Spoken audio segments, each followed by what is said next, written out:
Good morning, students. Today we are going to discuss about how does sound travel. Yesterday we have seen that when sound produced, the object that time the object will be vibrate.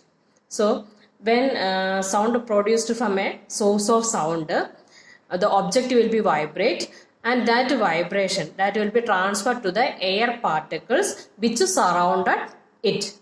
These particles push other particles adjacent to them and cause them to vibrate. Adjacent them means suppose this is the speaker. So when the sound produced, this speaker will be vibrate, and that vibration transferred to the air particles nearby it.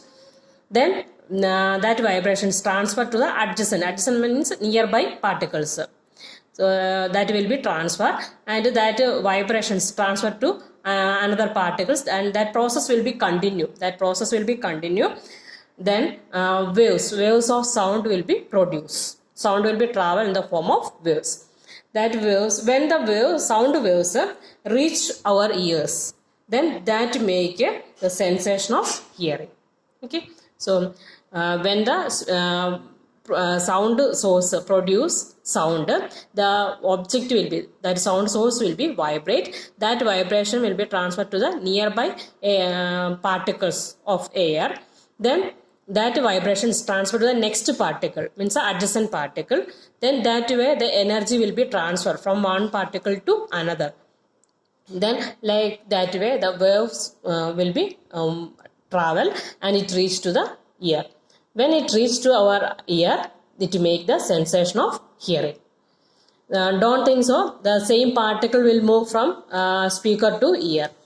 There is no movement of particle. It will be vibrate only. That vibration transfer from one particle to another. Okay.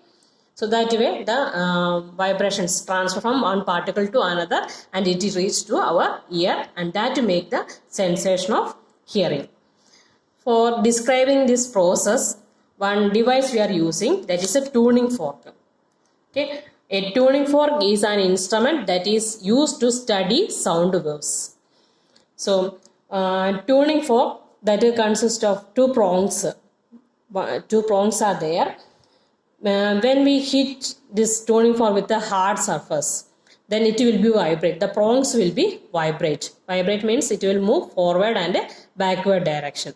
So when it move forward, it push the air particle, nearby air particles forward. When it move backward, then air particles that become loose.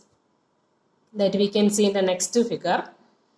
See here, the prongs will be moved forward and backward. Then when it move forward, the air particles become closer. When the vibration or prongs, it will move backward, then air particle become loose.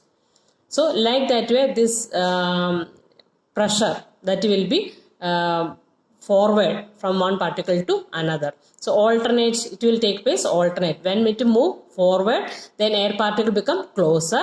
When the prongs will move backward or during the vibration, then air particles will be loose. So that, like that way the waves will be formed.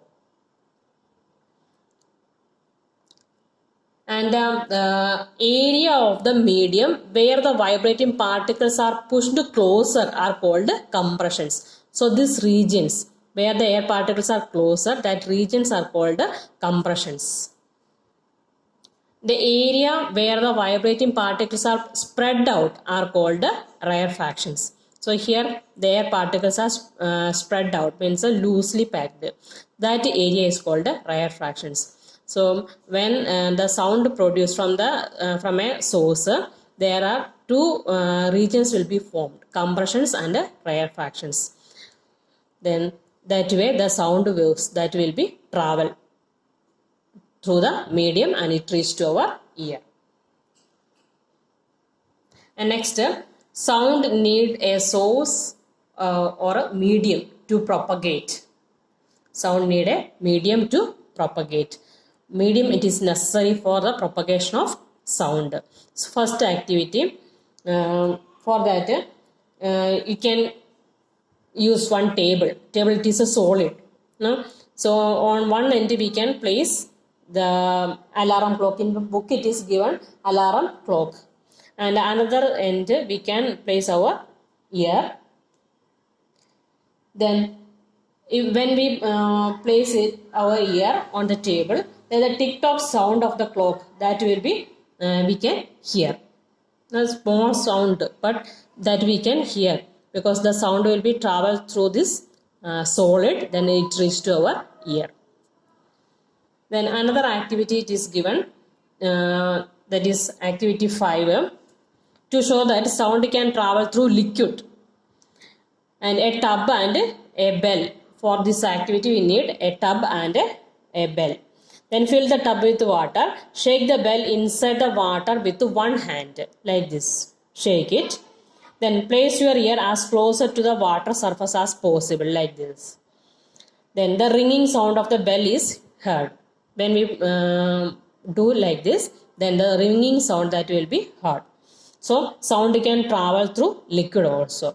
Here the sound can travel through solid, and here sound can travel through liquid.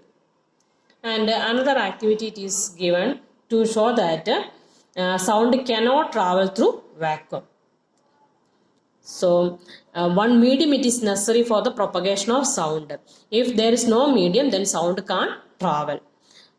To show that this activity, for this take a bell jar and alarm clock, then vacuum pump. Okay, so use the vacuum pump to gradually remove air from the jar till all the air has been removed from the jar. So that is a use of vacuum pump. Gradually, slowly remove air from the pump. Then when we do this activity, allow this alarm clock to ring it. So when air is filled in the jar, the sound it is that is audible. We can hear the sound. Then gradually remove air from the jar.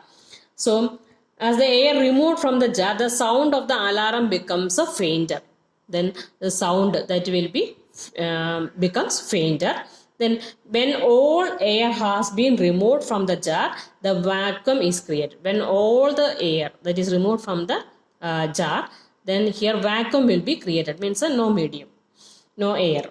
And that time, if completely removed, then that time no sound is heard coming from the jar. That time also the alarm clocks that it is ringing, but that sound it is not reached to us. So by doing this activity, we can say that sound cannot travel through vacuum. So one medium is necessary to travel the sound. That may be solid, liquid, or gases. So medium it is necessary for the propagation of sound. And next we can see speed of sound. How is it? The speed of sound that is depending on the density and temperature. Speed of sound of a medium, that depends on its density and temperature. So density means solid compare with the liquid. The density solid is higher than liquid. Then if you will compare the density of gas and liquid, density of liquid it is more than density of gas. So if density is more, then speed of the particles, speed of the sound, that will be more. Because the particles are arranged in the solid, liquid and gaseous state. In solid state, particles are closely arranged, and in liquid that is loosely arranged, and in gaseous that is far apart.